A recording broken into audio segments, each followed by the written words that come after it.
Hi, I'm Rich Brown for CNET, and today we're going to take a look at the new Samsung Series 7 all-in-one desktop.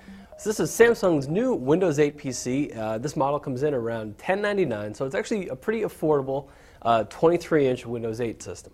It does have 10-point touch input here in the screen, and it's pretty responsive. The screen's nice and glossy, so you don't actually get that much resistance like we've seen in some other all-in-ones. Samsung also paid some pretty good attention to the design in this system. You can see it's got this nice chrome trim along the edge here, and it's sort of a unique stand.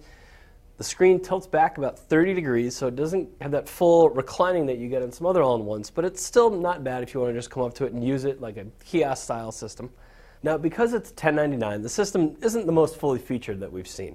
It has a Core i5 CPU that's laptop style, so that means it's a little bit slower than you might get otherwise. There's only 6 gigs of RAM, usually we see about 8. There's also a terabyte hard drive, as well as Intel integrated graphics. Now, all that is perfectly fine for browsing around, using basic touch apps, as well as playing some light-duty games. But if you want to get into media editing or other intensive programs, you're not going to have much luck with this PC. It also has some of the usual things we expect to see as far as ports. There's USB 3, an SD card input, HDMI in and out, so that's useful for, say, adding a second monitor to the system or plugging in a console or some other home video source and using this as a standalone display. Somewhat unique to this PC, though, is its gesture-based input system. Now, that doesn't mean it's successful, only that it's sort of unique. We've seen it in one other PC and all-in-one from Acer. So to help you get acclimated to the gesture input, Samsung has included this handy stand here that has some of the basic gestures. So put this stand next to your system, and all of a sudden it looks like you're at a trade show or an electronics store. So the problem with the gesture input is that it's a little bit awkward and it's not all that responsive. So you put your hand in front of the screen, and you get some feedback that it's recognizing your input, but it's slow to respond, and some of the gestures are just awkward. They want you to make a fist, and then drag down to switch between the start screen and the traditional Windows desktop.